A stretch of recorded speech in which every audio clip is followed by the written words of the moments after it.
강릉시 인구가 크게 줄어들고 있습니다. 2000년 이후 지속적으로 줄어들면서 21만 명대 붕괴를 눈앞에 두고 있습니다. 멸종위기 야생생물로 지정된 물개가 동해안에서 잇따라 발견되고 있습니다. 보호대책 필요성도 제기되고 있습니다. 기업들의 하반기 공개 채용이 시작됐지만 구직자 눈높이에 맞는 돈의 일자리는 여전히 부족한 상황입니다. 산에서 일하다 숨지는 사고가 끊이지 않고 발생하고 있지만 사고 예방책 마련은 미뤄지고 있습니다. 안녕하십니까. 뉴스데스크 강원입니다. 강릉시 인구 21만 명대 붕괴가 기정사실이 되고 있습니다. 가파른 인구 감소로 지역별, 연령별 인구 구조도 급격히 무너지고 있습니다. 김인성 기자입니다. 9월 말 기준 강릉시 인구는 21만 80명으로 간신히 21만 명대를 유지했습니다. 매달 200여 명씩 줄고 있는 현재 추세대로라면 다음 달 20만 명대로 떨어질 전망입니다. 지난 1957년 16만 명대였던 강릉시 인구는 이후 꾸준히 늘어 지난 2000년 23만 3,812명으로 역대 최고치를 기록했습니다. 하지만 이후 2004년 23만, 2011년 22만 명대가 차례로 무너진 뒤 올해는 21만 명대마저 무너질 전망입니다.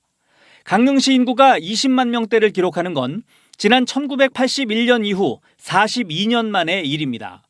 문제는 이 같은 급격한 인구 감소가 특정 지역에서 더 가파르게 진행되고 있다는 데 있습니다. 지난 20여 년간 강릉시 읍면동별 인구 구조 변화를 보면 크게 세 가지 특징을 보입니다.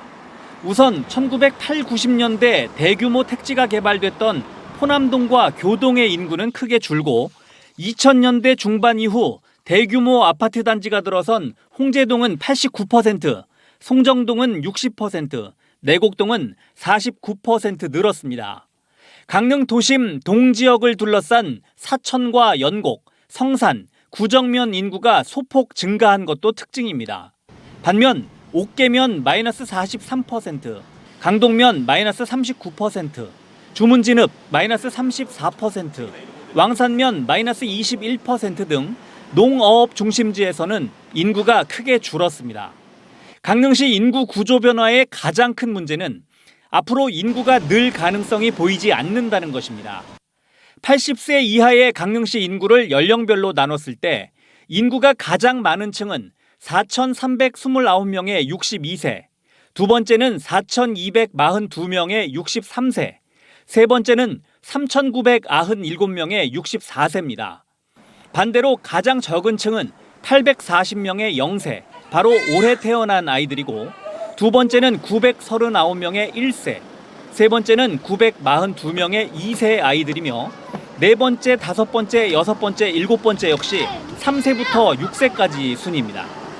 이 같은 현상은 동과 읍면별로 차이가 커지는데 특히 강동면과 왕산면은 0세 인구가 4명, 옥계면은 5명에 불과해 151명 성덕동의 30분의 1에 불과합니다.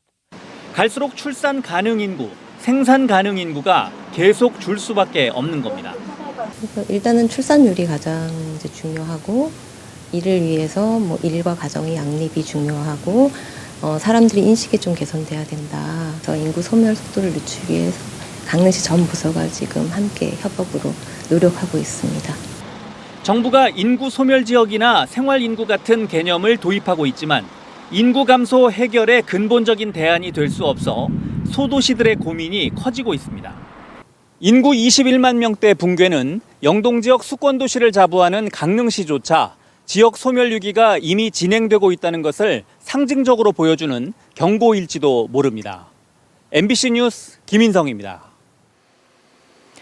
국제적인 멸종 위기종인 물개가 동해안을 찾아왔습니다. 동해안에는 한동안 출현이 뜸했는데 부표에 앉아 한가로이 쉬는 모습이 포착됐습니다. 배현한 기자가 보도합니다.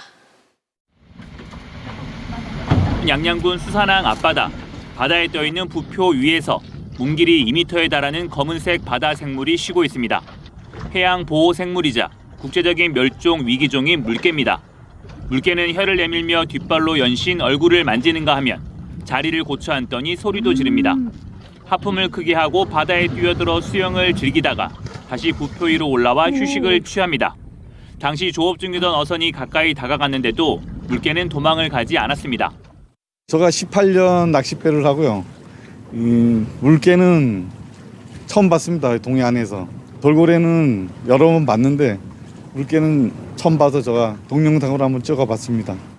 얼마 전 물개가 쉬다가 한 부표인데요. 이처럼 최근 동해안에서도 물개가 종종 모습을 드러내고 있습니다. 앞서 지난 3월에는 강릉 앞바다에서 몸길이 2m 정도의 물개가 발견됐고 비슷한 시기 독도에서도 10년 만에 물개가 모습을 드러냈습니다. 물개는 과거 동해안에서 흔히 볼 수 있었지만 무분별한 남획 등으로 개체수가 급감하면서 최근에는 모습을 감췄습니다. 세계적으로도 120만 마리 정도만 남아있어 국제 멸종 위기종 2급에 속해 있으며 우리나라도 멸종 위기 2급 야생동물로 지정해 보호하고 있습니다. 오호치크 해와 베링해에 주로 분포를 하는데 겨울철 되고 하면 날씨가 이렇게 차가워지면 이렇게 남쪽으로 내려오는 경향이 있습니다. 보호종인데 이제 우리 바다에서는 이제 가끔씩 발견이 되기 때문에 해양 쓰레기도 물개의 생존을 위협하는데 지난 2019년에는 동해 망상해변에서 목에 플라스틱 쓰레기가 감긴 물개가 구조되기도 했습니다. MBC 뉴스 배현환입니다. 이제 곧 전국 산림에서 가을을 맞아 벌목 작업이 시작됩니다. 그런데 임업 현장에서 최근 5년 동안 70명 넘는 노동자들이 숨졌습니다. 이렇게 숨지는 노동자들 대부분이 5, 60대 비정규직인데 사고 예방책 마련은 더디기만 합니다. 산림청이 위험을 외주하고 있다는 지적이 나오고 있습니다. 이승현 기자가 현장을 취재했습니다. 강원도 홍천의 한 국유림. 굴착기 한 대가 25m 아래로 굴러 떨어졌습니다. 쓰러진 굴착기의 무게가 운전석을 짓눌러 운전자는 현장에서 숨졌습니다. 굴착기가 이제 떨어지는 과정에서 많이 이렇게 찌그러져가지고 열리지가 않더라고요. 그거를 이제 장비로 잘라가지고. 지난 3월 이곳에서 산림청 숲가꾸기 사업이 진행됐습니다. 50대 노동자 유 씨가 숨진 장소이기도 한데요. 경사가 가팔라 가만히 서 있기도 힘든 이곳을 숨진 유 씨는 굴착기를 몰고 올랐습니다. 사고 당시 지면은 겨우내 얼었다 녹아 미끄러운 흙바닥이었고 경사는 40도에 달했습니다. 1년 전 근처 벌목 현장에서는 50대 노동자가 쓰러지는 나무에 깔렸습니다. 구조 헬기가 투입됐지만 고립된 숲에서 병원까지 걸린 시간은 2시간 14분. 다친 노동자는 병원에 도착했지만 곧 숨졌습니다. 더 열악하죠. 요구조자를 구조해도 치료가 늦어져서 상태를 더 악화시키는. 하지만 현장에서는 기본적인 안전장비조차 구하기가 어렵습니다. 저희가 받는 거에 뭐 택도 없이 뭐 사람은 10명인데 그저 뭐 안전모나 뭐 안전화 뭐 몇 걸레 사면 없어. 다 줄 수 있는 그것도 아니고. 산림 안전장비는 일반 안전장비보다 최대 10배가 비싸지만 특수공사로 분류돼 안전비용이 가장 낮게 책정돼 있기 때문에 영세 업체일수록 안전에 들어가는 비용이 적을 수밖에 없습니다. 똑같이 주면서 이것도 해라 저것도 해라 그러니까 제대로 되지가 않죠. 그래도 미끄러지는 신발에 대해서는 신경을 쓰는데 5년 동안 산에서 일하다 숨진 노동자만 73명에 달합니다. 특히 사고는 비정규직에 집중됐습니다. 산림청 주관 사업장에서만 다치거나 숨진 100여 명 가운데 비정규직이 90명 가까이 됩니다. 산림청이 안전관리나 여러 가지 책임을 다해야 되는데도 불구하고 이것을 지금 이제 계속 외주화하는 형태로. 산림청은 이에 대해 지난해부터 사고 발생 사업장에는 입찰 참가 때 불이익을 주고 있다고 밝혔습니다. MBC 뉴스 이승현입니다. 추석이 지나고 가을에 접어들면서 기업들의 하반기 공개 채용이 시작됐습니다. 청년들은 채용 박람회를 찾아다니고 이곳저곳 지원서를 보내보지만 강원도에서 원하는 일자리를 찾기가 여간 어려운 일이 아닌데요. 취업 현장의 분위기는 어떤지 김도균 기자가 취재했습니다. 학생들이 연봉과 근로 조건이 적힌 채용 공고에서 눈을 떼지 못합니다. 미래 인재를 찾는 기업들의 상담 부스에도 하루 종일 취업 희망자들의 발길이 이어졌습니다. 하반기 공채 시즌이 본격 시작되면서 강원대 춘천 캠퍼스에 마련된 일자리 박람회장. 취업 시장에서 자신을 돋보이게 하는 퍼스널 컬러를 진단받기도 하고 꿈꾸던 회사와 직무에 대해 설명을 듣기도 합니다. 기업 인사 담당자가 직접 직무 정보를 제공하고 일부 기업은 면접까지 볼 수 있는 캠퍼스 리크루팅은 특히 인기가 높습니다. 요즘 취업하기 힘들잖아요. 근데 이제 그렇게 와서 기회를 제공해 준다는 것 자체가 되게 학교랑 이렇게 연계되는 게 정말 좋은 것 같다고 생각을 하고, 도내 지자체와 대학들은 취업 박람회를 연이어 개최하고 기업과 구직자 직접 매칭에도 뛰어드는 등 고용 문제 해결에 한뜻으로 매진하고 있지만 효과는 크지 않습니다. 한국경영자총협회가 발표한 지난해 강원도 청년 실업률은 전국 최고 수준이었습니다. 강원도의 산업 특성상 고용이 일시적이고 비교적 불안정한 숙박과 음식점업 일자리가 주류를 이뤘기 때문입니다. 지자체와 학교가 아무리 각종 박람회를 열고 취업 프로그램을 만들어도 양질의 일자리가 부족하다는 목소리는 매년 반복되고 있습니다. 원하는 기업이 생각보다 부족했던 것 같습니다. 그냥 강원도 내에서 이루어지는 주요 기업들이 조금 많았던 것 같아서. 강원도의 주요 경제성장 정책을 중견 우수기업 유치에 집중해 고급 인력의 외부 유출 현상을 줄여야 한다는 경제 전문기관의 분석도 나왔습니다. 강원도가 내세운 바이오, 의료기기, 모빌리티 등 첨단 산업 중심 육성 전략이 구직자들의 눈높이에 맞는 일자리 제공까지는 못하고 있다는 의미입니다. 이들 산업을 생산액, 고용, 생산성, 성장률 이 4가지 지표로 평가했을 때 현재까지는 아직 전국 평균 수준을 하회하는 것으로 나타났습니다. 청년 실업률은 전국 최상위권을 달리고 평균 임금은 최하위권에 처져 있는 강원 지역 일자리의 현실.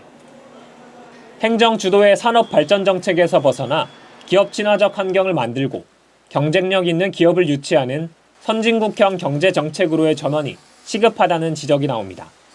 MBC 뉴스 김도균입니다. 김진태 강원도지사가 2024 강원 겨울 청소년 올림픽 대회 예산 지원과 관련해 중앙부처가 더 적극적으로 나서야 한다고 밝혔습니다. 김 지사는 기자 간담회 자리에서 최근 2024 조직위가 대회 운영 인력 관리 등을 위해 134억 원을 추가 요청했다면서 문체부는 강원도와 67억 원씩 각각 부담하자는 입장이지만 중앙정부가 더 부담해야 한다고 생각한다고 언급했습니다. 대회에 들어가는 사업비 700억 원 가운데 강원도가 약 30%인 200억 원을 이미 출연했다고도 덧붙였습니다. 오늘부터 제21대 국회 마지막 국정감사가 시작된 가운데 강원특별자치도청을 비롯한 도내 주요 기관에 대한 감사도 시작됩니다. 오는 17일엔 도교육청과 강릉원주대 치과병원, 19일은 환경부 산하 원주지방환경청, 24일에는 도청과 도경찰청, 강원랜드, 대한석탄공사 등의 감사가 진행됩니다. 또 오는 20일 평창군에서는 2024 강원 동계 청소년 올림픽에 대한 현장 국정감사도 진행될 예정입니다. 삼척 삼표시멘트 제2공장 부지와 이사부 역사공원 일대가 복합 관광 문화예술 공간으로 재탄생합니다. 삼척시는 삼표시멘트와 업무 협약을 맺고 삼척항 일대 축구장 36배 규모 26만 제곱미터 면적에 역사성과 미래지향성, 독창성을 담고 관광과 문화, 숙박이 어우러진 공간으로 조성해 나가기로 했습니다. 강원뉴스 마칩니다. 시청해주신 여러분 고맙습니다.